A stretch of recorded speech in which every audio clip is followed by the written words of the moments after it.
Hello बच्चों, Jai Hind. Chhaya, Anjali, Yash, Radha Vallabh, Shri Harivansh,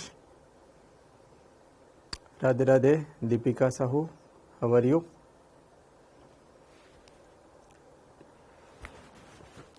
good afternoon. Pawan, कैसे हो भाई?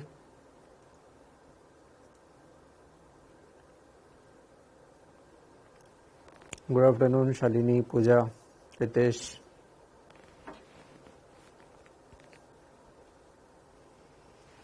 आ जाओ भाई, जल्दी से काम शुरू करें फिर अपन।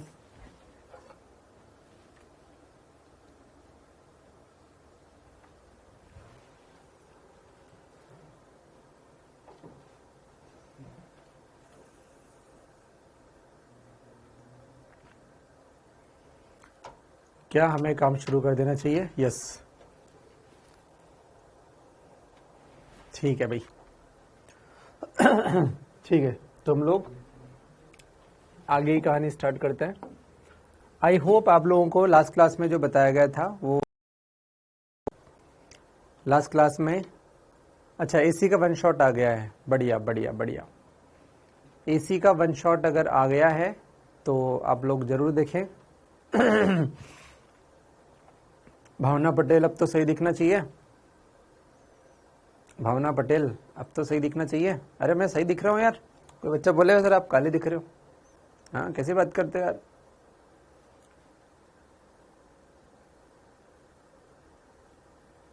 अब तो मैं अच्छा दिख रहा हूँ यार, काला थोड़ी दिख रहा हूँ। कैसी बात करते हो।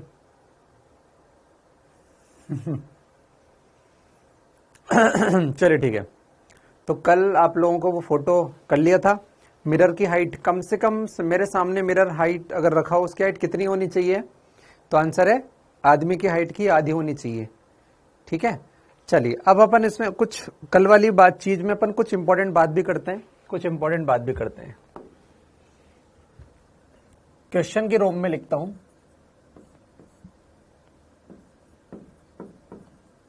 आदमी को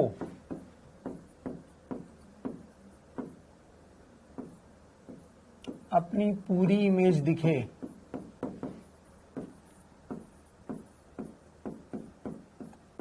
तो मिरर की मिनिमम हाइट, मिरर की मिनिमम हाइट, आज इस पर एक और क्वेश्चन करेंगे।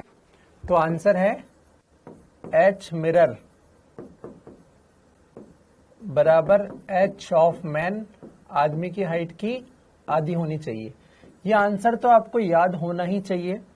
इसके साथ आपको कुछ पॉइंट भी ध्यान रखने हैं। उस पॉइंट को मैं थोड़ा सा हाईलाइट कर दूं, ध्यान से देखना, ध्यान से देखना बच्चों।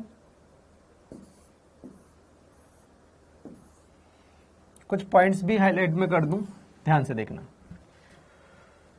जो मिरर होना चाहिए, जो मिरर होना चाहिए वो सर और आंखों के बिल्कुल बीच में होना चाहिए बच्चों। मिरर का ऊपर का पॉइंट जो है वो सर और आंखों के बिल्कुल बीच में होना चाहिए। समझ रहे हो?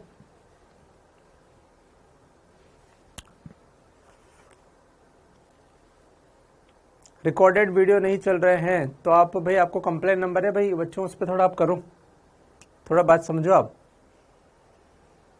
है ना। अब कंप्लेन नंबर आपके पास है, मतलब मैं आपके साथ हूं, लेकिन इसके लिए वो कंप्लेन वाले लोग कुछ करते हैं। अब बात को समझो थोड़ा। डॉक्टर संजीव, डॉक्टर संजीव, आप कंप्लेन नंबर पे फोन करके कुछ करो भाई, जहां से आप, जब आपने एडमिशन लिया था उस समय जो था कुछ, है ना। कुछ बच्चे क्या इस पे भी फिर उल्टा लिखते हैं मेरे पास, मास्टर तो ऐसा बोलता है कंप्लेन नंबर पे उस पे करो, मतलब मेरे पे ब्लेम करते लोग। या तो मैं आपका आंसर दूं या इग्नोर कर दूं, पर आंसर दूं तो यही आंसर है मेरा कि आप वहां पे कॉल करो। वही लोग करेंगे, वही लोग करेंगे। ठीक है, चलिए। तो जो मिरर है, अच्छा आदमी की हाइट कितनी है? आदमी की हाइट को लिखा अपन ने h, आदमी की हाइट को लिखा h, तो मिरर की हाइट h मिनिमम बराबर h/2 होनी चाहिए। अब इसमें भी कुछ बातें हैं। मिरर का ऊपरी सिरा आंख व सिरे के जस्ट बीच में होना चाहिए। ये दोनों बराबर होनी चाहिए, ये x तो ये x, तो कुछ पॉइंट्स अपन इसमें लिख लेते हैं। पॉइंट्स क्या है कि मिरर का ऊपरी सिरा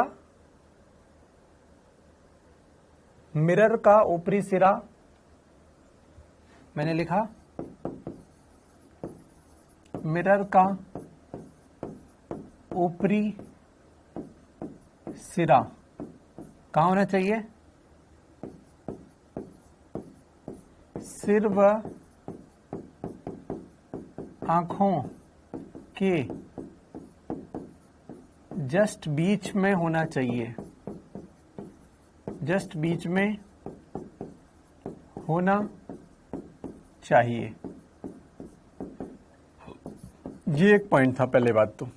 अच्छा, कल आप फोटो याद करो बच्चों, कल का फोटो याद करो। कल शायद ऐसा फोटो आया था कि ये हाइट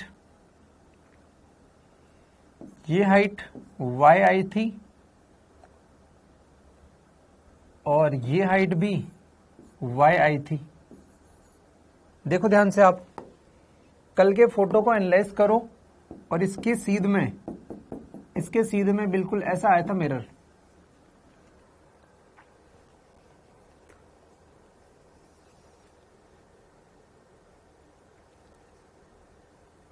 देखो ध्यान से, क्या ऐसा आया था? क्या कल फोटो ऐसे ही था?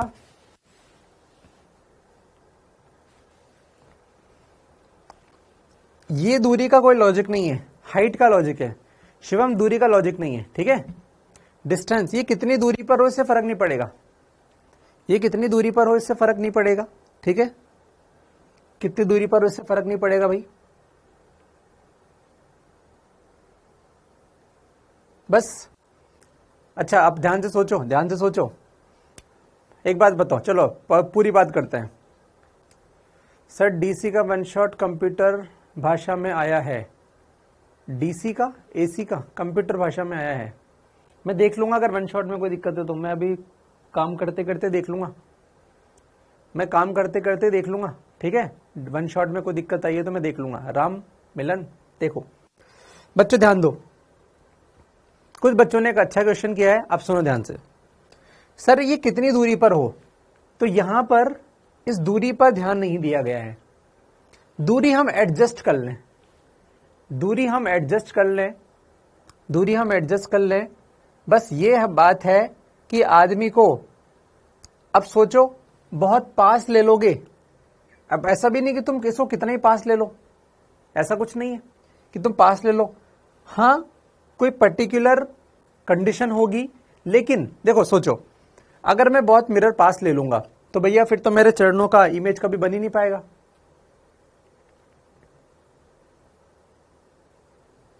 गुरुजी मैं आपकी स्पीच देखी 1 घंटे वाली, अच्छा ठीक है। आर्य पटेल, ठीक है, सुनो, यहां पर बात दूरी की नहीं हो रही। मैं आपको दूरी वाला क्वेश्चन भी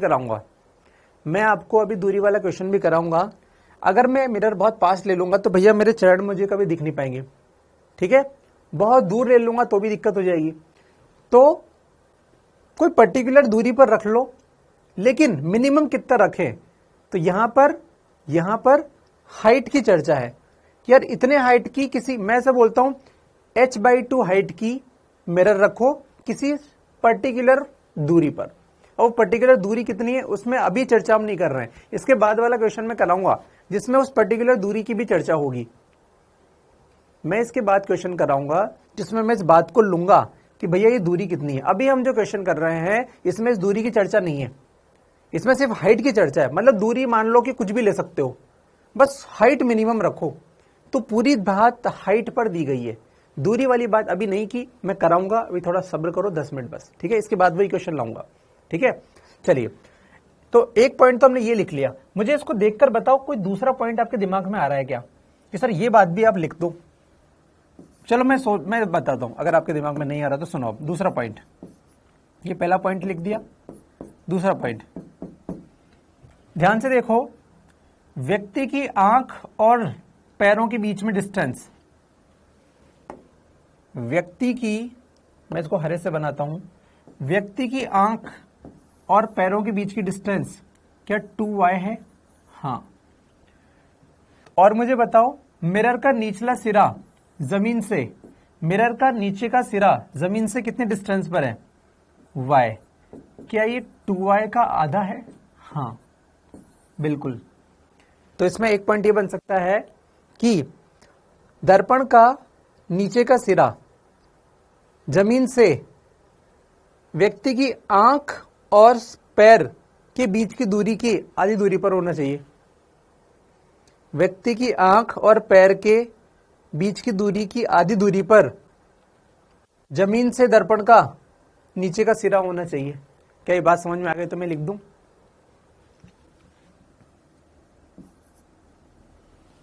अगर ये बात समझ में आ गई तो मैं लिख दूं, आदमी की आंख व पैर के बीच दूरी की आधी दूरी पर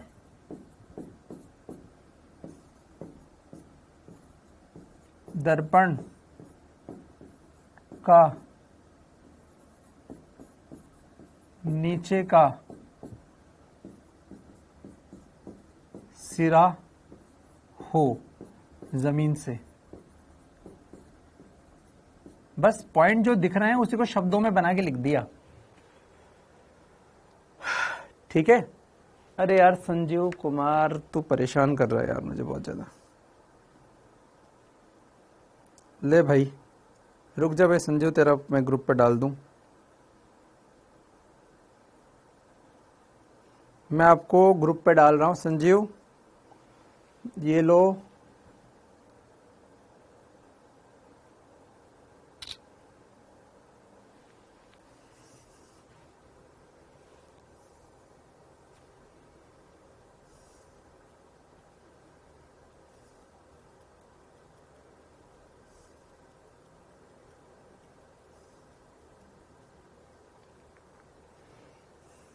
ठीक है, चलिए संजीव मैंने डाल दिया, जबकि मैंने हेल्प कर दी।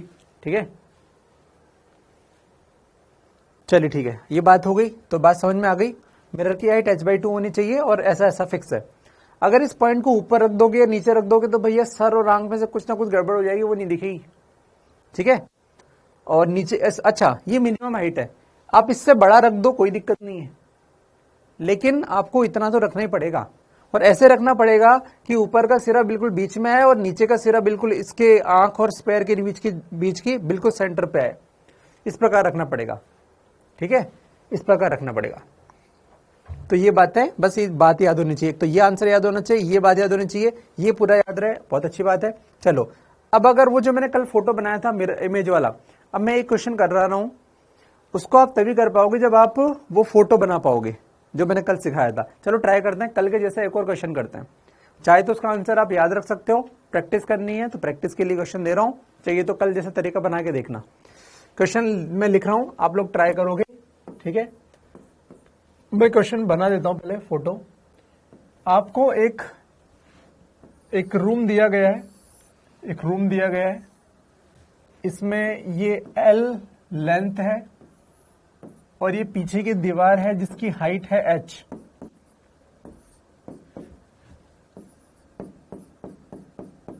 दीवार की हाइट h है। इसके बिल्कुल मध्य में आदमी खड़ा हुआ है, बिल्कुल सेंटर में। ये L/2 है, सेंटर, मध्य में आदमी खड़ा हुआ है, बिल्कुल मध्य में आदमी खड़ा हुआ है। तो पूछा है इस दीवार पर, बिल्कुल मध्य सेंटर है ये, इस दीवार पर मिनिमम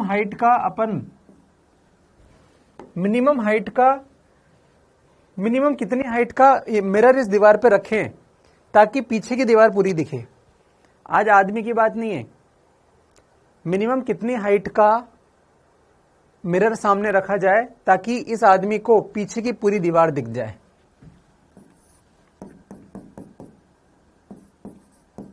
एच मिनिमम बताओ ताकि आदमी दर्पण में पीछे की पूरी दीवार देख सके, पूरी दीवार देख सके।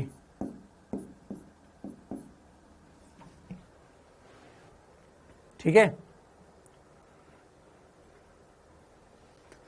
तो आदमी बस ले लिया मैंने, इस आदमी का कोई लॉजिक नहीं है यहां पर, बस हाँ ये आदमी खड़ा है और आपको ये देखना है। तो इसका आंसर आप पहले से याद रखें, आंसर क्या आता है ये जरूर याद रखें।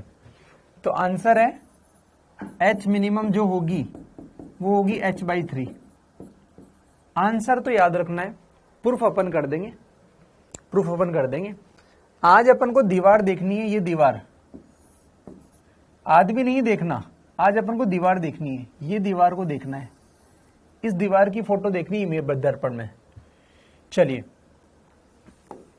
अब मैं सॉल्व करता हूं इसको, ध्यान से देखिए, कल भी किया था आज भी कर रहा हूं, ध्यान से देखिएगा। अब इसके लिए मैं थोड़ा बड़ा फोटो बनाता हूं क्योंकि भाई फोटो थोड़ा सा इंपॉर्टेंट है भाई अपने लिए। फोटो बड़ा फोटो बनाते हैं, बिल्कुल सेंटर पे आदमी बनाते हैं, ये आदमी बना दिया। आदमी का तो आपको भी पता है कि कोई लॉजिक नहीं है, बस आंखों और सर का लॉजिक है, पूरा आंख और सिर का लॉजिक है। ये सर वाली लाइन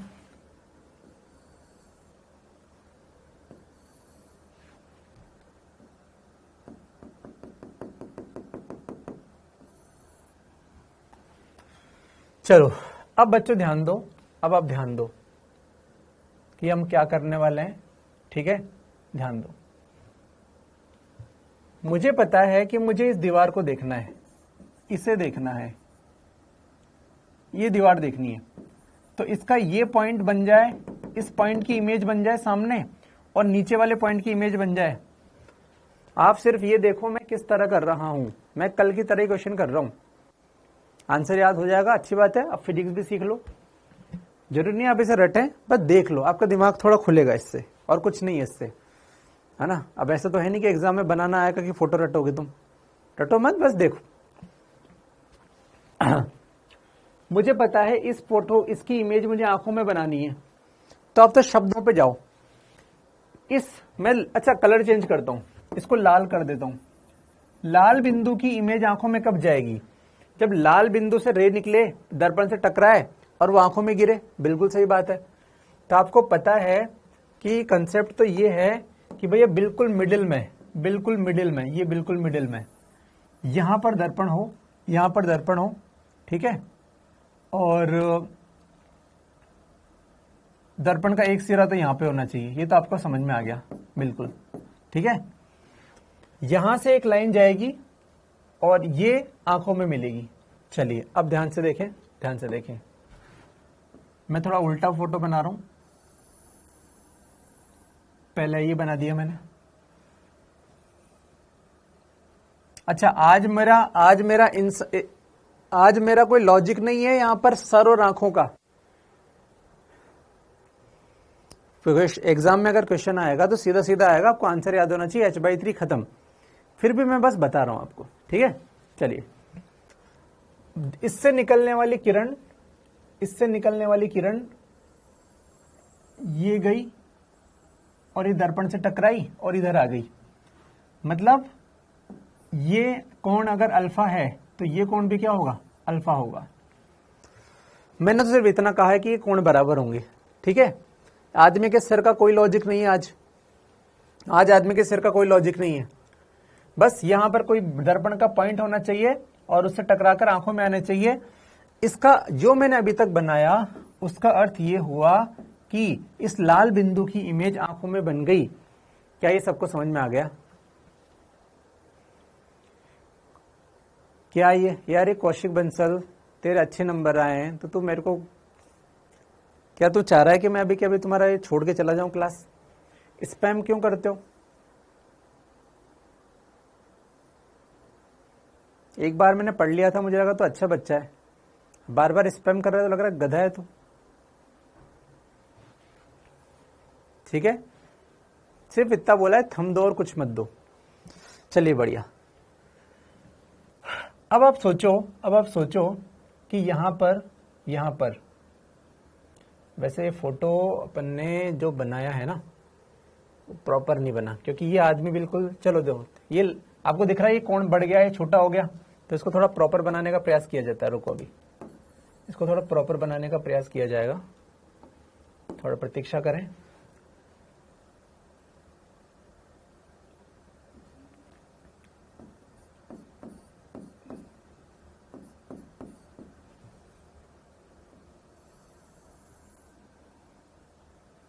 अभी ये कोण लगभग बराबर दिख रहे हैं। अरे यार, ये कोण सोचो, मैंने कैसे सोचा, अगर ये कोण और ये कोण बराबर होंगे, ध्यान से देखना, अगर ये दोनों कोण बराबर होंगे, अल्फा और अल्फा, तो ये चीज x है तो ये चीज भी x होगी यार। मेरा दिमाग ऐसे चला, ठीक है। तो ये दोनों x है। पता नहीं यार तुम लोग क्यों इतने मैसेज डाल रहे हो, तुम्हें लग नहीं रहा मैं छोड़ दूं क्या पढ़ाना यार तुम्हें? मैं यहाँ पढ़ा रहा हूं और तुम कुछ भी लिखे जा रहे हो, इतने नंबर पे ये कॉलेज मिला, इतने नंबर पे वो कॉलेज मिला। छोड़ देता हूँ भाई, छोड़, नहीं पढ़ाना मुझे, ये लो पढ़ लो यार, मैं जा रहा हूँ, छोड़ो, नहीं जाना, नहीं पढ़ाना मुझे।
चलिए बच्चों, तो आई होप आपको बात चमक गई।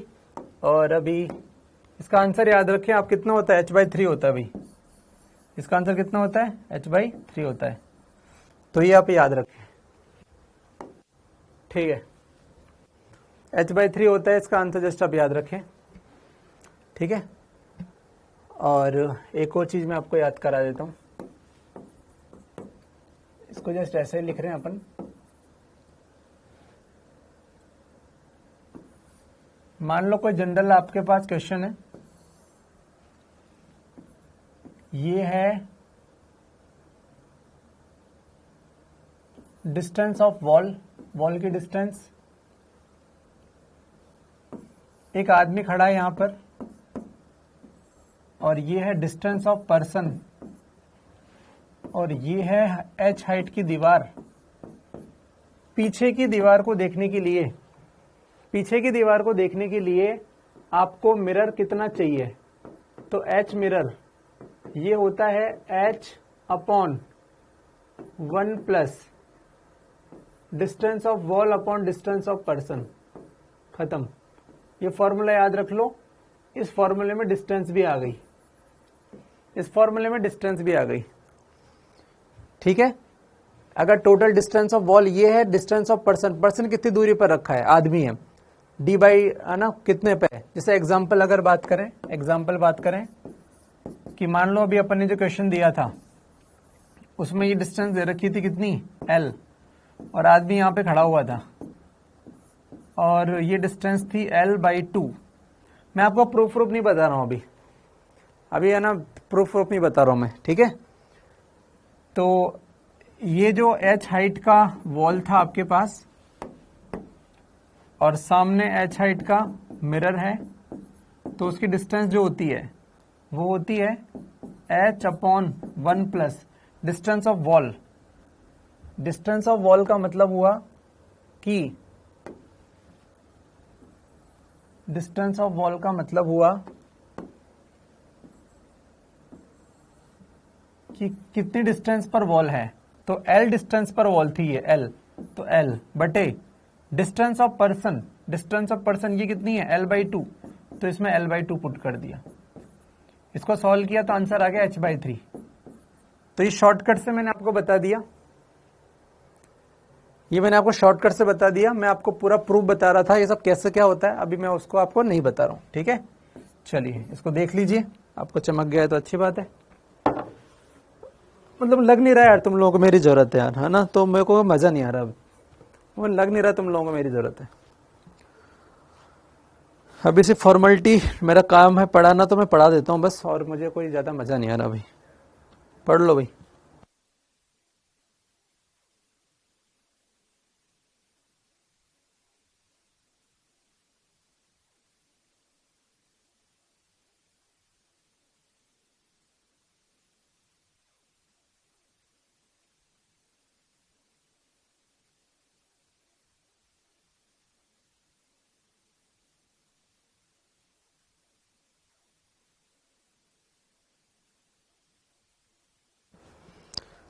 चलिए, तो आई होप ये फॉर्मूला रट लेंगे आप, और रट लेंगे तो काम हो जाएगा।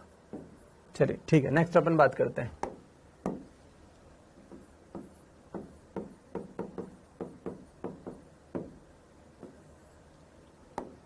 समतल दर्पण से विचलन, समतल दर्पण से विचलन, समतल दर्पण से विचलन। या तो फिर मैं ऐसा कर सकता हूं कि मैं आपके कमेंट देखना बंद कर दूं बिल्कुल, उसमें ये होगा कि आपको कभी क्वेश्चन पूछना भी रहेगा तो वो भी गया, फिर मेरे को टेंशन भी खत्म। मैं बंद कर दूंगा स्क्रीन को, मेरे सामने स्क्रीन में उसको बंद कर देता हूं, मैं सामने स्क्रीन में उसको बंद कर देता हूं, फिर आप क्वेश्चन भी नहीं पूछ पाओगे कभी भी। या तो ये करते हैं है ना, तो ये सही रहेगा, तो ठीक है। चलिए, मुझे पता है आपने काफी अच्छे बच्चे इसका प्रूफ भी जानने के लिए उत्साहित होते, लेकिन वही बात है कि यार तुम लोग है ना। चलो ठीक है, समतल दर्पण से विचलन, चलो छोड़ो यार, क्या ही कहें अब तुमसे। पढ़ने के लिए आए नहीं यार तुम लोग। हाँ, तुम्हें मजे वाला आदमी चाहिए शायद। चलो देखो यार, मैं सोच रहा हूँ आज मैं नहीं पढ़ाऊंगा यार तुम्हें, मतलब अंदर से मजा ही नहीं आ रहा अभी, पता नहीं क्यों। मुझे मजा नहीं आ रहा सच में यार आज भी पढ़ाने में। मैं सोचता हूँ कि तुम्हें मैं कंटिन्यू करूँ नहीं करूँ, मैं सोच रहा हूँ तुम्हें कंटिन्यू करूँ नहीं करूँ।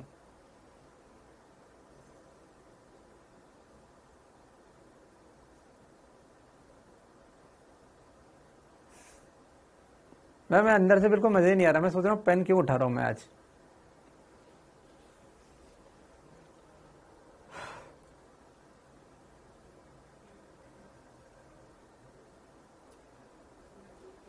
कल पढ़ाते हैं यार, ऐसे करते हैं, छोड़ो आज। हाँ, क्या लगता है?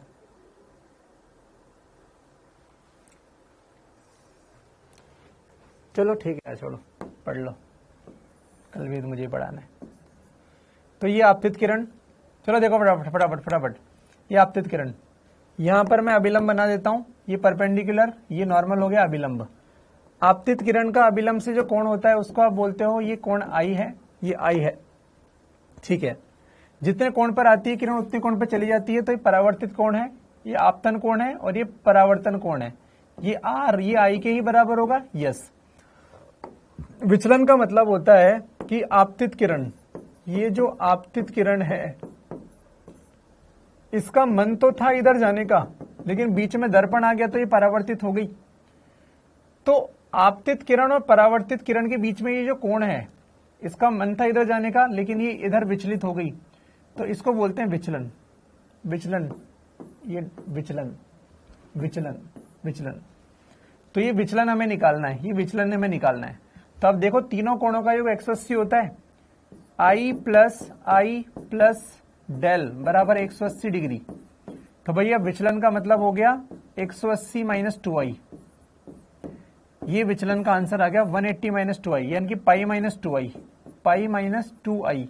ये विचलन का मान हो गया भाई, पाई माइनस 2i। और ये विचलन कैसा है? एंटी क्लॉक के क्लॉक, एंटी क्लॉक। तो हम इसे बोल सकते हैं एंटी क्लॉक वाइज विचलन पाई माइनस 2i होता है।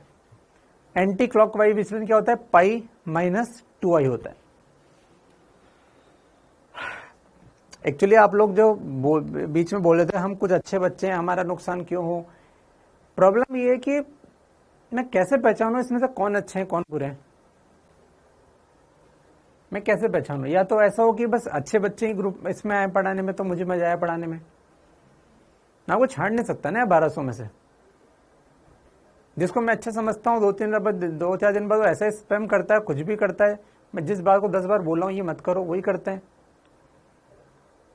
तो फिर लगता है कि यार मैं कैसे पहचानूं? तुम तो बात सही होती तुम्हारी तो, कि सर आप जो है हमको 10-15 बच्चे वो करते हैं तो फिर हमें क्यों नुकसान हो? तो मैं तुम्हें पहचान नहीं सकता ना यार, प्रॉब्लम ये है, मैं तुम्हें पहचान नहीं सकता, मैं तुम्हें पहचान नहीं सकता, है ना। तो इसलिए लगता है यार मुझे, मेरे लिए अंतर नहीं करना मुश्किल हो जाता है। तो फिर वो गुस्सा होता है तो सब पे निकलता है फिर वो, है ना। चलो ठीक है, अब जल्दी थोड़ा समझो यार। अभी मैं ना आपके आंसर्स कम दूंगा, मैं आपको पहले बता रहा हूँ। आपके यहाँ पे जो क्वेश्चन आप पूछोगे मैं उसके आंसर बहुत कम दूंगा आपको। तो अगर आपका कुछ कंसेप्ट छूट गया तो वो गया, वो फिर वो गया।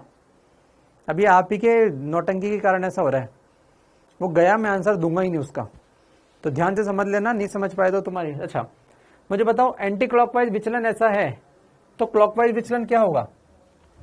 मैं आपको उदाहरण दूं, अगर यहां से कोई एंटी क्लॉकवाइज घूमा है, कितना, मान लो 240 डिग्री। कैसे घूमा? Anti clockwise. तो मैं आपसे पूछूं क्लॉकवाइज कितना घूमा? या फिर अपन 180 में से बात करते हैं यार, पूरा 180 में। अरे छोड़ो, इतना क्यों समझा रहा हूं मैं तो इतना तो आना ही चाहिए। अगर एंटी क्लॉकवाइज विचलन ऐसा है तो इसको मैं बोल सकता हूं या फिर 2i क्लॉकवाइज विचलन, 2i क्लॉकवाइज विचलन। तो विचलन का मान होता है पाई माइनस 2i या 2i। पाई माइनस 2i हो जाएगा एंटी क्लॉकवाइज और 2i हो गया क्लॉकवाइज। ठीक है, तो ये आपको समझ में आना चाहिए। यहां से सोचो, ये लाइन यहां तक चली गई, कितना चली गई? ये लाइन चली गई मान लो थीटा कोण एंटी क्लॉकवाइज, तो बताओ क्लॉकवाइज कितनी चली? तो ये लाइन क्लॉकवाइज कितनी चली? तो ये क्लॉकवाइज चली पाई माइनस थीटा। उसी प्रकार क्लॉकवाइज का आंसर क्या आएगा? क्लॉकवाइज का आंसर क्या आएगा? क्लॉकवाइज का आंसर आएगा पाई माइनस 2i बराबर 2i। यह आ जाएगा क्लॉकवाइज विचलन। तो क्लॉकवाइज विचलन का आंसर 2i हो जाएगा। Anti clockwise pi minus 2i या फिर उसको बोल सकते हैं क्लॉकवाइज 2i। आई होप ये बात चमक जानी चाहिए। बहुत सिंपल। तो ये फॉर्मूला याद रखना है, फॉर्मूले पे क्वेश्चन आता है, ये फॉर्मूले पे क्वेश्चन आता है। चलो मैं आपको इसका फटाफट से ये बता सकता हूँ, प्रूफ भी, इसमें कोई मुझे वो नहीं लग रहा। अरे छोड़ो यार, अब मैंने मूड खराब है तो है, छोड़ो, अब नहीं बता रहा। मेरा क्या मन करता है कि मैं हर चीज बताऊं, लेकिन कंट्रोल करना पाना मुश्किल है। चलो ये हो गया भैया डेविएशन। चलो अब ध्यान से पढ़ो, एक चीज छूटी जो छूटी है ना, ध्यान रखना भाई, इस पर मत करना, नहीं तो वो टॉपिक मैं छोड़ ही दूंगा आपको, बाकी चीज पढ़ाऊंगा। और ज्यादा करोगे तो फिर मैं परमानेंटली छोड़ दूंगा सब। चलो ये हुआ डेविएशन, ये डिवीजन हुआ, ठीक है। अब अपन बात करते हैं कि मिनिमम और मैक्सिमम विचलन कैसे हो सकता है। तो अपन एक बात करते हैं, डेल मिनिमम मतलब मिनिमम विचलन। तो मिनिमम विचलन कब होगा बच्चों? ध्यान दो। मिनिमम विचलन तब होगा जब कोई किरण ऐसे आए। अगर कोई आपतित किरण परपेंडिकुलर आपतित होती है किसी दर्पण पर, परपेंडिकुलर, तो वो जैसे आई थी वैसे वापस चली जाती है। आई होप ये बात पता होनी चाहिए, नहीं पता है तो मैंने बता दी। ये परावर्तित किरण होगी। एक मिनट, ये तो मैंने मिनिमम नहीं मैक्सिमम का केस बता दिया, रुक जाओ, ध्यान दो। मिनिमम विचलन निकालना है। डेल बराबर होता है pi minus 2i। Del minimum बराबर मैंने 0 पुट किया, मैंने सोचा कि मिनिमम 0 होगा। तो बता पाई माइनस 2i अगर 0 है तो i का मान कितना हो गया? पाई बाई 2। यानी कि आपतन कोण अगर पाई बाई 2 होगा तो डेल मिनिमम, तो विचलन कितना होगा? मिनिमम होगा। ध्यान से देखो, अगर किसी किरण को मैं ये लो, अब बताओ इसने अविलंब से कितना कोण बनाया? अविलंब से तो 90 डिग्री कोण बनाया, ये अविलंब बना दिया मैंने ऐसे dot dot dot dot N. तो ये आपतित, ये आई बराबर कितना है इसका? Pi by 2। तो अगर कोई किरण ऐसे आएगी तो वो थोड़ी ना कोई टकराएगी, वो तो सीधी निकल जाएगी, ऐसा कैसी, बिना विचलित हुए निकल जाएगी। दर्पण के समांतर किरण बिना विचलित हुए सीधी निकलती है।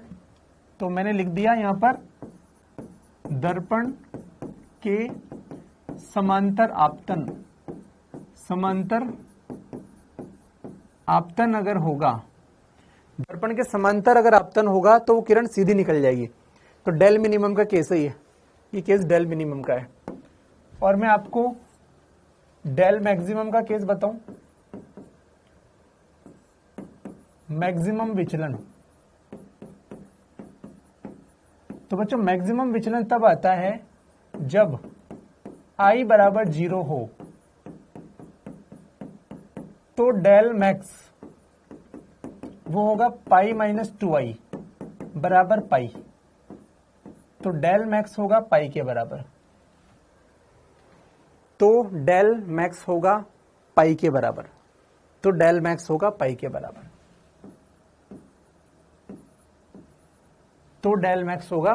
बराबर। यानी कि केस क्या हो गया? यानी कि केस ये हो गया कि ये है आपतित किरण,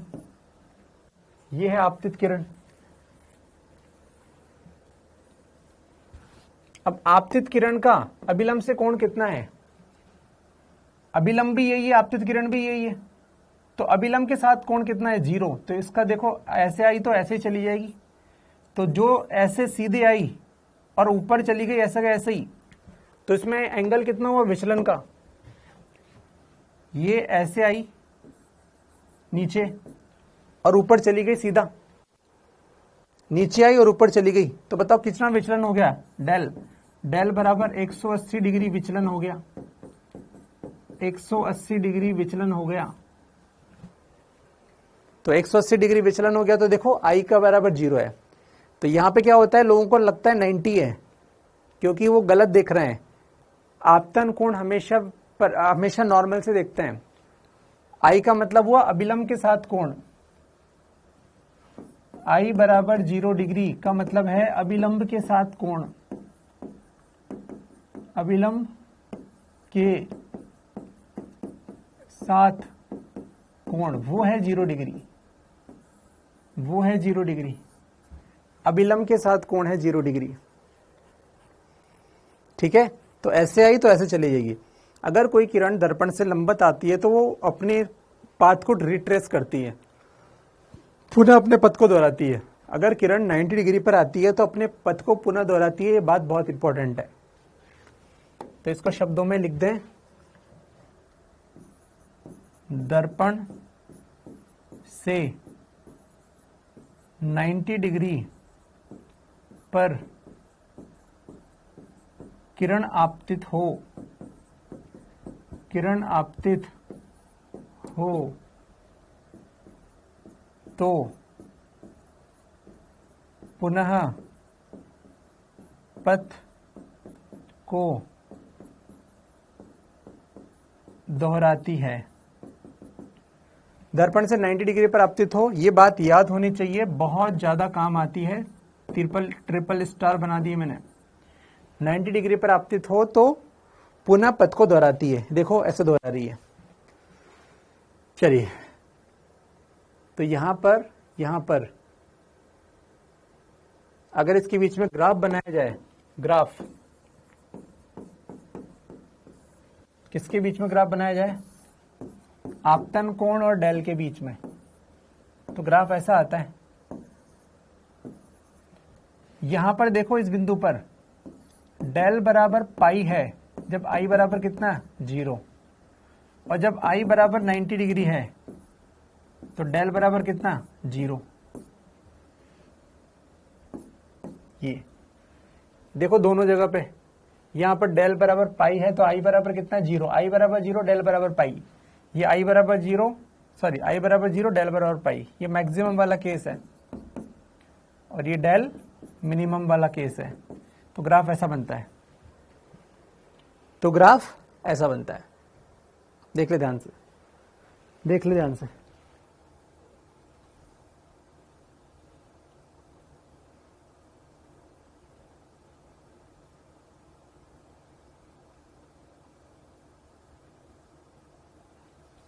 चलिए बढ़िया, तो ये बात तो हो गई, ये बात तो हो गई। ठीक है, अब अपन पढ़ते हैं थीटा कोण पर रखे, थीटा कोण पर रखे दो दर्पणों से विचलन, थीटा कोण पर रखे दो दर्पणों से विचलन। ठीक है, चलिए, थीटा कोण पर रखे दो दर्पणों से विचलन। वैसे आपको सीधा आंसर ही याद रखना है, तो प्रूफ की जरूरत है नहीं। मैं आपको सीधा बता सकता हूं, ये एंगल थीटा है। अगर कोई किरण आएगी तो उसका विचलन का आंसर होता है, विचलन का आंसर होता है विचलन डेल बराबर 2 थीटा। खत्म। विचलन डेल का आंसर होता है 2 थीटा। कैसे आया, थोड़ा सा अपन बात कर भी सकते हैं। 2 थीटा या फिर 2 पाई माइनस 2 थीटा बात करते हैं अपन। चलो यहां पर मान लो इस बिंदु पर आपतित किरण आई तो इस बिंदु पर अभिलंब बना दिया मैंने नॉर्मल, n1 मतलब अभिलंब, n1 मतलब अभिलंब। मान लो यहां पर कोई किरण आई, ये कितने कोण पर आई, मान लो I1 कोण पर आई, मान लो I1 पर आई, तो कितने पे निकलेगी, वापस कितने पे निकलेगी, I1 पर ही निकलेगी। चलिए, आपतित किरण को जाना था इधर, भाई आपतित किरण जो है इसका मूल पथ ये था, ये क्या था इसका मूल पथ, लेकिन मूल पथ से कितना, भाई विचलन का मतलब होता है मूल पथ से कितना घूम गई, विचलन का मतलब है मूल पथ से कितना घूमी, चाहे तो अपन और लिख भी सकते हैं, विचलन अर्थात किरण मूल पथ से कितना घूमी, मूल पथ से कितना घूमी उसे बोलते हैं विचलन, मूल पथ से कितना घूमी। चलिए, तो मूल पथ से, चलो अब मुझे बताओ, ये मूल पथ ये है और ये आपतित किरण ये और ये परावर्तित किरण ये, तो क्या मूल पथ से ये इतना घूम गई, यस, तो इसे बोल देंगे डेल 1। ये कौन सा है, एंटी क्लॉकवाइज, तो हम लिखेंगे यहां पर डेल 1 एंटी क्लॉकवाइज बराबर, फॉर्मूला भी पढ़ा था हमने, क्या फॉर्मूला पढ़ा था, पाई माइनस 2i, तो भाई क्या लिखेंगे यहां पर, पाई माइनस 2i1, क्योंकि आपतन कोण क्या है I1, तो जो फॉर्मूला पढ़ा था उससे मैंने देख लिया कि यार पाई माइनस 2i1 होगा, यूज कर लिया मैंने फॉर्मूला, बहुत बढ़िया। चलो अब इस बिंदु पर आओ, यहां पर अभिलंब कैसा है, ये रहा, ये अभिलंब है n2, दूसरी सतह पर ये दर्पण है भाई, ये दर्पण है, ये दर्पण है, ऐसे ये भी दर्पण था, ये दर्पण था। चलिए इस सतह पर, अब इस सतह पर सोचो आपतन कोण, इसको क्या मैं I2 मान लूं, I2 मान लूं, तो आपतन कोण अगर I2 है तो भैया ये गई इधर, तो ये कोण भी कितना होगा, ये भी I2 होगा, परावर्तन कोण, बिल्कुल। तो सोचो ये किरण का मन था इधर जाने का, लेकिन ये घूम कैसे गई, ये ऐसे घूम गई, तो ये भी एंटी क्लॉकवाइज विचलन हुआ, डेल 2। तो मैं लिख सकता हूं वह डेल 2 बराबर कितना होगा, पाई माइनस 2i2, कौन सा होगा, एंटी क्लॉकवाइज। बताओ फटाफट से, ये जो फॉर्मूला भी पढ़ा था उसका यूज कर लिया, एक बार यहां यूज किया, एक बार यहां यूज किया, और फाइनली किरण ऐसे निकल गई, ऐसे आई, टकराई, यूं गई, यहां आपतन कोण I1, यहां आपतन कोण I2, बहुत बढ़िया। तो मैं लिख सकता हूं नेट डेल नेट बराबर क्या लिखूंगा, डेल 1 प्लस डेल 2, इन दोनों को जोड़ दो, इन दोनों को जोड़ेंगे तो आंसर आएगा 2 पाई माइनस, इन दोनों को जोड़ेंगे तो आंसर आएगा 2 pi minus 2 I1 plus I2, ये बन जाएगा 2 कॉमन लिया, pi minus I1 plus I2, 2 common लिया, pi minus I1 plus I2। चलिए अब देखें ध्यान से, अगर ये I2 है तो ये कोण कितना होगा, आप लोग बताएं, अगर ये I2 है तो ये कोण कितना होगा,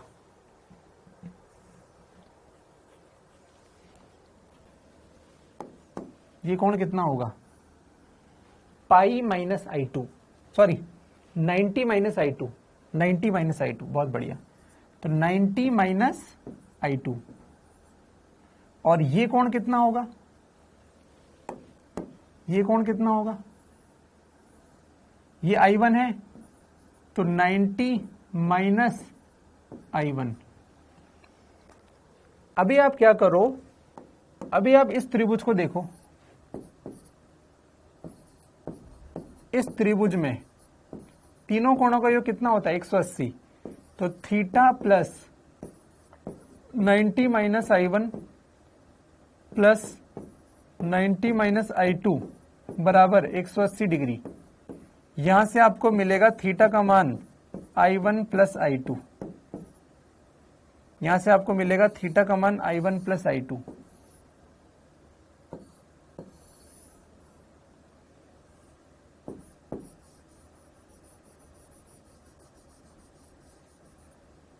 थीटा का मान पुट करो तो हम यहां से इस बात को देख सकते हैं कि I1 प्लस I2 थीटा है, तो भैया ये क्या है, ये थीटा है। तो आंसर कितना हो गया 2 इंटू पाई माइनस थीटा, या बोल सकते हैं 2 पाई माइनस 2 थीटा।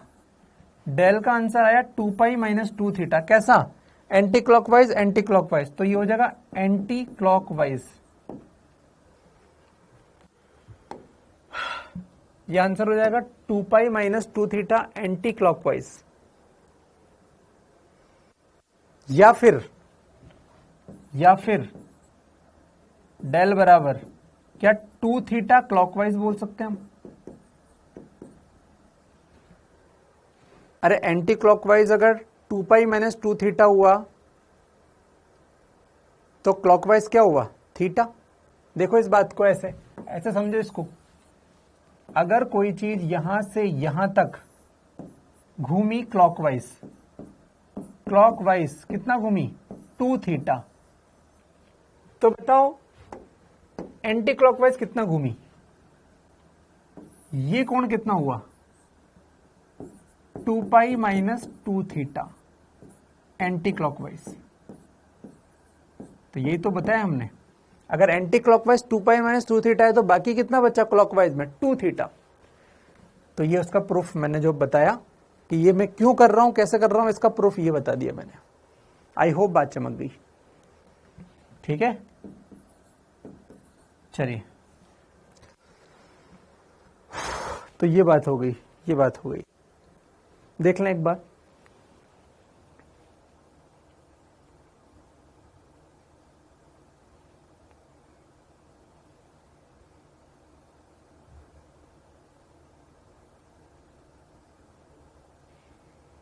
चलिए बहुत बढ़िया, बहुत बढ़िया। तो ये आंसर क्या याद रखना है, आंसर ये लास्ट में ये आंसर याद है। जहां भी मैं बॉक्स बना के स्टार बना दूं मतलब वो आंसर आपको याद होना चाहिए। बॉक्स बना के स्टार बना दूं मतलब आंसर आपको याद होना चाहिए। तो आपको आंसर याद होना चाहिए। मैंने पिछले बार भी बनाया होगा कहीं, यहां पर ये दोनों एक ही बात है, ठीक है। चलिए, और आपको पता है हम जनरली एंटी क्लॉकवाइज चीज को ही लेते हैं एग्जाम में। अगर बस बोझ ले विचलन कितना हुआ तो आंसर है पाई माइनस 2 आई। इसका एंटी क्लॉकवाइज को ही ऑप्टिक्स में इंपॉर्टेंस दी जाती है। कोण हमेशा ऑप्टिक्स में एंटी क्लॉकवाइज लेते हैं, ये लिख लो स्टार बना के अपनी कॉपी में। ऑप्टिक्स में कोण हमेशा एंटी क्लॉकवाइज लिया जाता है। अगर कहे क्लॉकवाइज बताओ तो अलग बात है, नहीं बताया तो एंटी क्लॉकवाइज आंसर ले लो, ठीक है। चलिए, बहुत बढ़िया, ये हुआ, ठीक है। चलिए, अब एक नेक्स्ट चीज पढ़ते हैं हम। तो ये, अच्छा ध्यान से देखो, ये किरण बाहर जा रही है। अभी हमें वैसे नहीं पता, हमने फोटो कोई ध्यान से नहीं बनाया, हमें नहीं पता है कौन कितना था। अंदर आने वाली किरण हो सकता है बाहर चली जाए, हो सकता है ये किरण वापस से पहली सतह पर टकराए। दो दर्पणों के बीच में अगर कोई किरण आती है तो वो दूसरे दर्पण से परावर्तन होने के बाद दो ऑप्शन है, या तो पहले पे वापस टकराए या फिर बाहर निकल जाए। तो कब बाहर निकलेगी कब अंदर जाएगी इसकी कंडीशन होती है। क्वेश्चन देखो ध्यान से, ये थीटा है और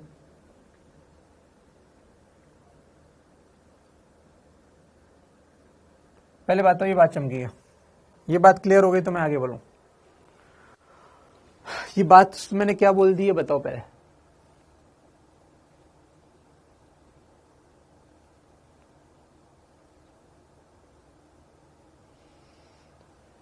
क्या ये बात दिख गई आपको कि ये किरण हो सकता है इससे टकरा जाए वापस, या हो सकता है बाहर निकल जाए, क्योंकि इसी बात पे सब कुछ आधारित है। एक बार देख लो, नहीं तो फिर मैं आगे बढ़ जाऊंगा। इस किरण का हमें नहीं पता क्या होगा, बस उसी के लिए कंडीशन लिख रहे हैं कि हो सकता है टकरा जाए या बाहर निकल जाए। इसी फोटो को मैं अब बना रहा हूं। देखो, ये कोई किरण आई अल्फा को डिग्री पर, सतह नंबर 1 पर आई अल्फा डिग्री पर। अब यहां से ये इस सतह नंबर 2 पे आएगी और फिर जाएगी। तो मैं लिखता हूं सेकंड सतह से परावर्तन के बाद किरण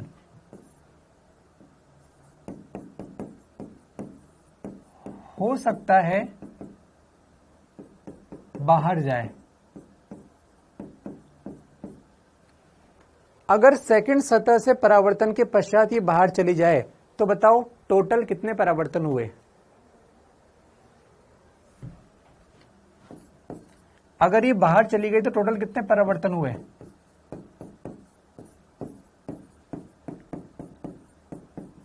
दो परावर्तन हुए। अरे इससे टकरा के अगर ये बाहर चली गई तो परावर्तन कितने हुए? 2 परावर्तन हुए। कि इधर आई, इससे टकराई और इधर बाहर चली गई, तो कितने परावर्तन हुए? 2 परावर्तन हुए। सही बात है, 2 परावर्तन हुए। या हो सकता है कि वापस फर्स्ट सतह पर टकराए, वापस फर्स्ट सतह पर टकराए। हो सकता है दूसरी पर टकराए या हो सकता है फर्स्ट सतह पर टकराए। अगर वापस फर्स्ट सतह पर टकराए उसका अर्थ क्या हुआ? अर्थात 2 से अधिक परावर्तन, अर्थात 2 से अधिक परावर्तन होंगे यार। अगर वापस से टकरा गई तो 2 से ज्यादा होंगे, हो सकता है 3 हो 4 हो, फिर पता नहीं हमें। कैसे पता करें? तो कॉमन तरीका है भैया, मैंने आपको फोटो सिखाया बनाना, ये हर बार ऐसे बना बना के देखो तो प्राण निकल जाएंगे। हर बार अगर आप ऐसे फोटो बना बना के देखोगे, यहाँ तो 2 हुए हैं, कभी 3 या 4 हो गए तो प्राण निकल जाएंगे। पूरे एग्जाम में एक ही क्वेश्चन कर पाएंगे। तो उसके लिए स्पेशल तरीके हैं। कैसे पता करते हैं? ध्यान से देखो। केस 1, इसके लिए ट्रिक है। इसकी ट्रिक क्या है? आपतित किरण अगर सतह से कोण बनाती अल्फा, अब ध्यान दो, यहां पर अल्फा का मतलब मैंने कभी नहीं कहा आपतन कोण है। अल्फा है पहली वाली सतह से कोण अल्फा, मैंने नहीं कहा आपतन कोण है, मैंने कहा सतह से कोण है अल्फा।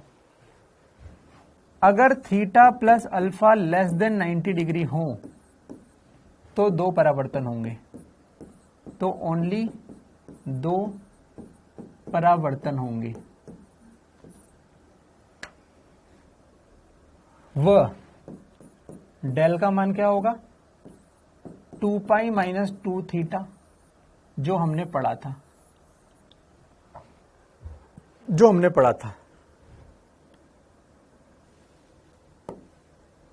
वह यदि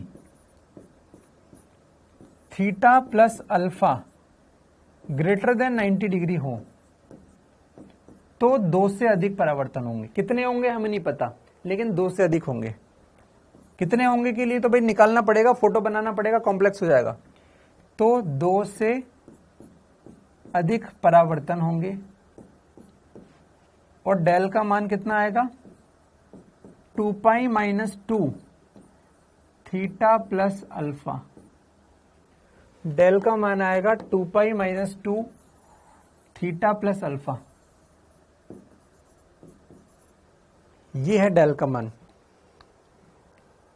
अगर theta plus alpha greater than 90 degree होंगे तो हम कह देंगे 2 से ज्यादा परावर्तन होंगे।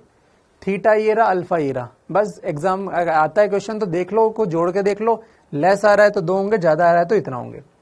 किसी ने कहा सर 90 हो तो? केस 2, ये केस 2 था अभी। केस 2। केस 3, केस 3 में अगर थीटा प्लस अल्फा बराबर 90 डिग्री हुआ तो किरण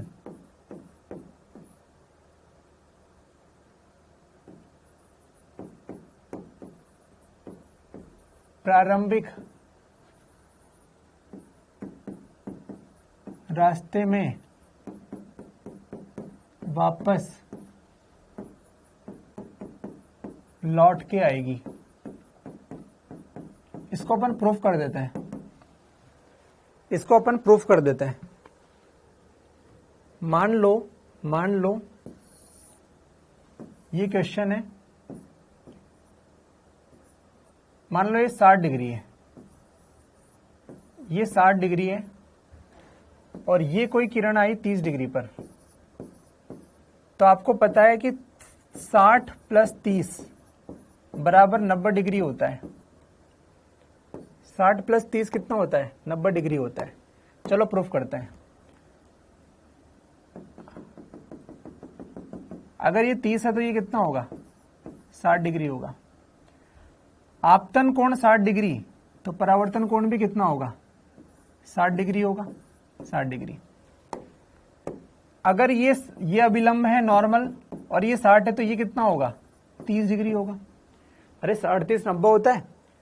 अब सोचो ये 60 डिग्री है, ये 30 डिग्री है, दोनों का मिला के 90 हो गया, तो क्या ये 90 नहीं होना चाहिए क्या? और अभी अभी हमने पढ़ा है कि 90 डिग्री पर अगर आपतन हो गया, 90 डिग्री पर अगर आपतन हो गया तो भैया वापस भी लौटेगा, किरण वापस आएगी। तो किरण वापस से जिधर आई थी उधर ही चली जाएगी, अपने रास्ते को वापस लौट के आएगी। रिट्रेस पाथ इंग्लिश में बोलते हैं, रिट्रेस पाथ। अपने पाथ रास्ते को रिट्रेस करेगी, फिर से उसी रास्ते पे चली जाएगी जहां से आई थी और लौट के चली जाएगी। और कितने परावर्तन हुए? 1 2 बस। लेकिन इसमें स्पेशल बात है, किरण वापस लौट के आती है। तो ये वाली बात है, किरण वापस से लौट के आती है। केस 3। केस 4, यदि 2 परपेंडिकुलर दर्पण हो तो भी किरण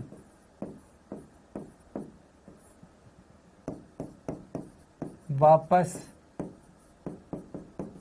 लौट के आती है।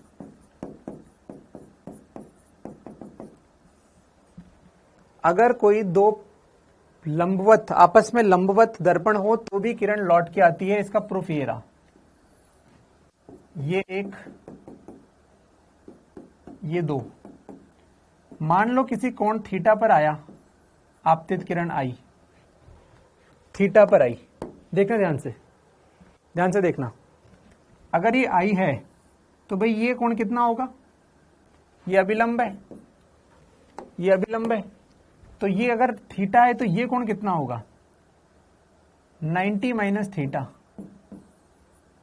क्या यही आपतन कोण के बराबर होगा? आपतन कोण का मतलब होता है आपतित किरण का अभिलंब से कोण। चलिए, अगर ये 90 माइनस थीटा पे आई है तो बताओ ये कितने कोण पे जाएगी?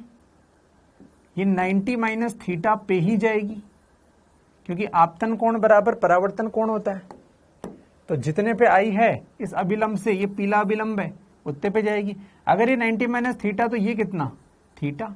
बहुत बढ़िया, बहुत ही बढ़िया। चलो यहां पर अभिलंब बनाओ N2, ये N2 बनाओ, N2 बन गया। चलो ध्यान दो। अगर ये थीटा है तो ये भी कितना होगा? थीटा। क्यों? एकांतर कोण। ये थीटा तो ये थीटा। अगर ये थीटा तो बताओ आपतित किरण, दूसरी सतह पर आपतित किरण ये है तो परावर्तित किरण क्या होगी? इधर होगी। तो बताओ ये थीटा है तो ये भी कितना होगा? थीटा। क्यों? आपतन कोण थीटा, परावर्तन कोण थीटा। बहुत बढ़िया। अब ध्यान से देखो, आपतित किरण, ये है आपतित किरण।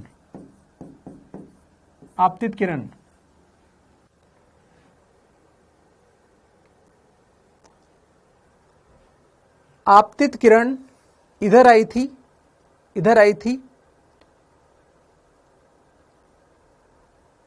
तो आपतित किरण अभिलंब से थीटा कोण पर आई, तो बताओ फाइनल परावर्तित किरण भी क्या अभिलंब से थीटा कोण पर गई? ये फाइनल परावर्तित आपतित किरण अभिलंब से थीटा पे आई थी, तो परावर्तित भी अभिलंब से थीटा, मतलब जिस दिशा से एक आप किरण आई थी क्या फाइनल किरण उसी दिशा में गई है? हाँ, अपन बोल सकते हैं कि वापस लौटेगी, जिस दिशा से आई थी उस दिशा में वापस लौटेगी, अपन ऐसा लिख सकते हैं।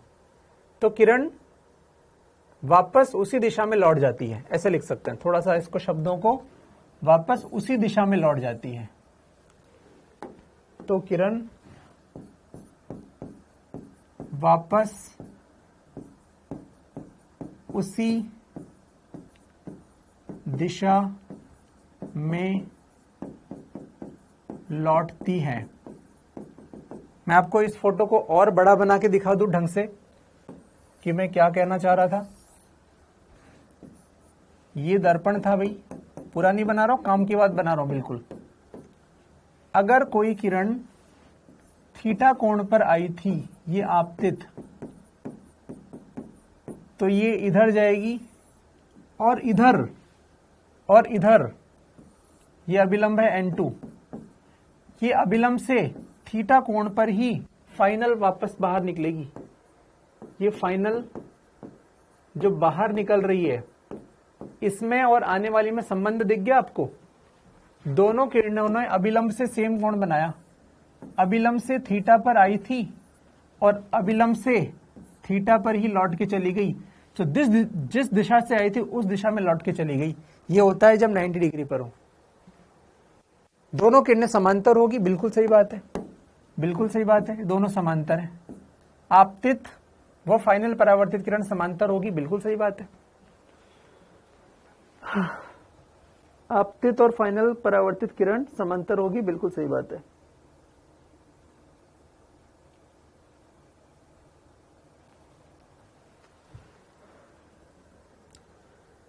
तो भाई आप सोचो, अच्छा फाइनल परावर्तित को पीली बना देता हूं मैं, पीली बना देता हूं मैं। ये तो है आपतित और ये है फाइनल परावर्तित, सेम दिशा में परावर्तित, और ये है आपतित। तो कोण कितना है दोनों के बीच में? 180 डिग्री। तो भैया डेल नेट विचलन 180 डिग्री होगा, नेट विचलन 180 डिग्री होगा। यहां भी नेट विचलन 180 डिग्री है, यहां भी नेट विचलन 180 डिग्री है। देखो यहां पर डेल नेट कितना है? 180 डिग्री। कैसे? जिधर आई थी उधर ही चली गई। ये देखो ये कोण कितना है? डेल बराबर 180 डिग्री।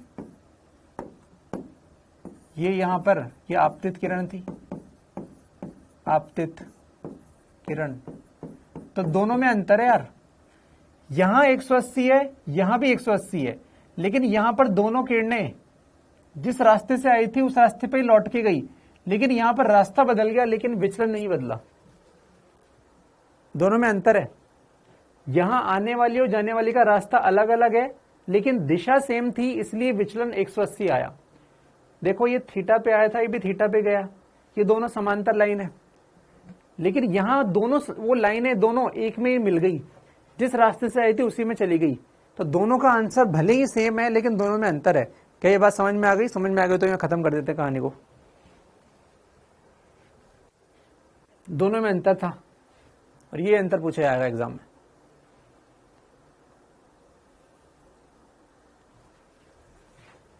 ये कौन सा केस था कि कंडीशन थी भैया थीटा प्लस अल्फा बराबर 90 डिग्री वाला केस था ये। तो यहां भी 180 आया। क्या बात चमक गई दोनों में? बिल्कुल सही बात है, बिल्कुल सही बात है, बहुत बढ़िया। ठीक है, काफी लोग पढ़ाते ही नहीं है सब, तो इतना तो काफी लोग इतना सब तो पढ़ाते ही नहीं। आपने भी 12th पढ़ी होगी या कहीं पढ़ा होगा इससे पहले भी। इतना अंतर नहीं बताते लोग कि दोनों में 180, दोनों के 180 में भी अंतर है। इसके 180 में दोनों समांतर है, जबकि इसके 180 में दोनों दो किरणें अब एक ही बन गई, अंतर है। ठीक है, चलिए चलो मैं आपको एक चीज और सिखा देता हूँ यार, मेरे मन को थोड़ा तसल्ली नहीं होती। ठीक है, मैं इसका आपको वो फोटो बना देता हूँ, इसी में बना देते हैं, इसी में बना देते हैं। इसका प्रूफ भी देख लो फटाफट से। इसमें ये आंखें इंपॉर्टेंट है बस, और कोई खास बात नहीं है इंपॉर्टेंट, और कोई इंपॉर्टेंट नहीं है। तो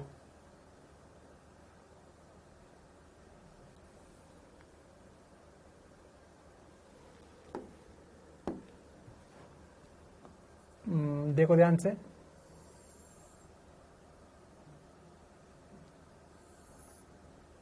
ये आपतित, ये इस बिंदु की इमेज कहां बन गई? आंख में।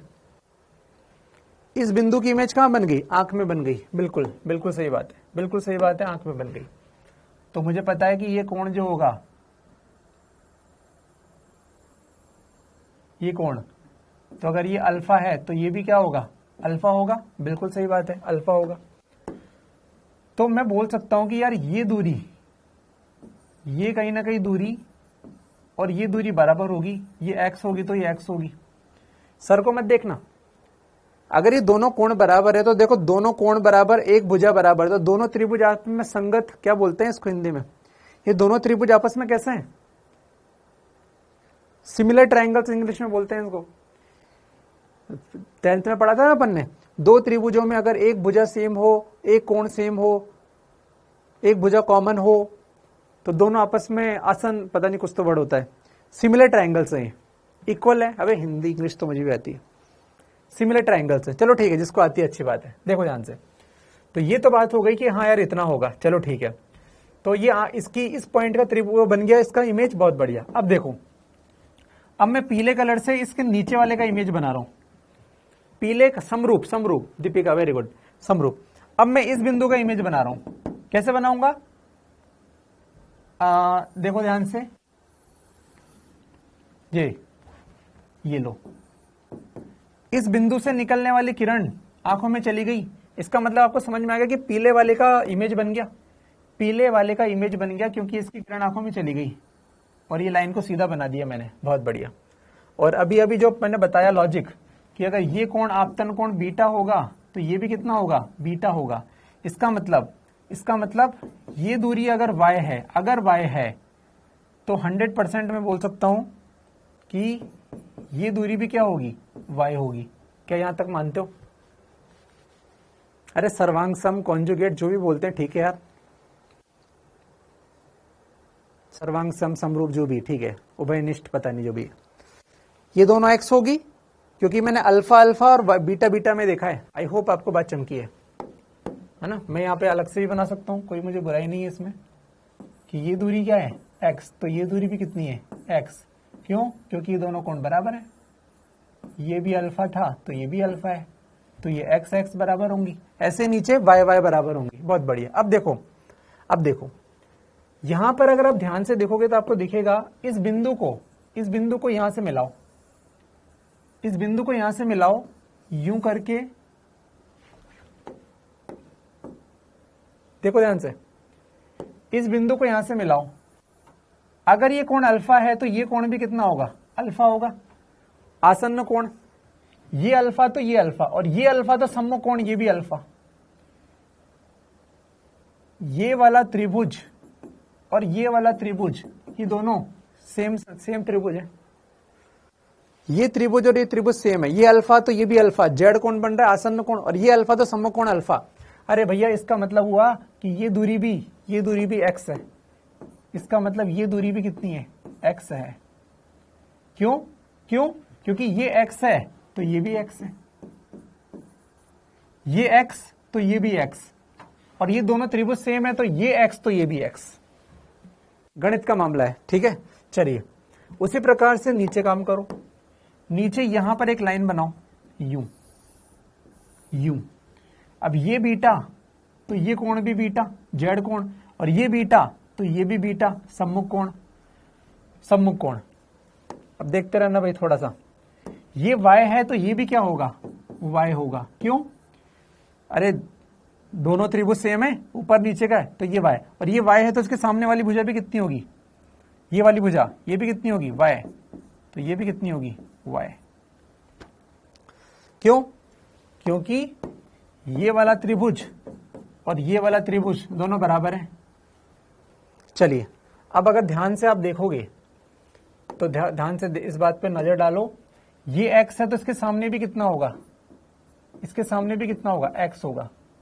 ये y है तो इसके सामने भी कितना होगा, y होगा। बहुत बढ़िया, ध्यान से सोचो, ये dot dot dot dot dot dot dot dot dot, ये y है तो इसके सामने भी कितना होगा, y, और ये x है तो इसके सामने भी कितना होगा, x। देखो हाइट ऑफ ऑब्जेक्ट h का मान कितना आया, x x x, y y y, 3x plus 3y। और मिरर की हाइट, ध्यान से देखो मिरर की हाइट, मिरर की हाइट को अगर आप देख पाओगे, कहां गया, ये रहा, यहां तक खत्म हो रहा है। ये देखो हाइट ऑफ मिरर ये रहा, h मिरर बराबर x प्लस वाई, जबकि ये कितना आ रहा है,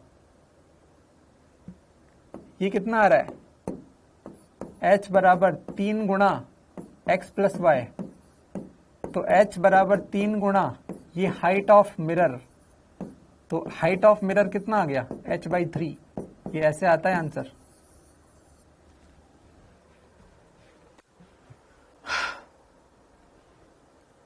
हाइट ऑफ मिरर h/3, ये प्रूफ है इसका। ठीक है, मैंने थोड़ा फास्ट बताया, मुझे पता है, चाहिए तो आप 2-3 बार वीडियो को देख लेना, और नहीं चाहिए तो कोई फर्क नहीं पड़ रहा है ना। और इसको आंसर भी याद रख लो, इससे ज्यादा मुझे कुछ बोलना ही नहीं इसमें। ठीक है, चलिए ठीक है, तो ये हो गया, ये अच्छे से पढ़ के आना। अगर आपने कहीं भी कुछ मिस किया, अगर आपका फॉर्मूला गलत है, कुछ फॉर्मूले में गड़बड़ कर दिया आपने, मैं आपको 10 बार नहीं बताऊंगा। ठीक है, चलिए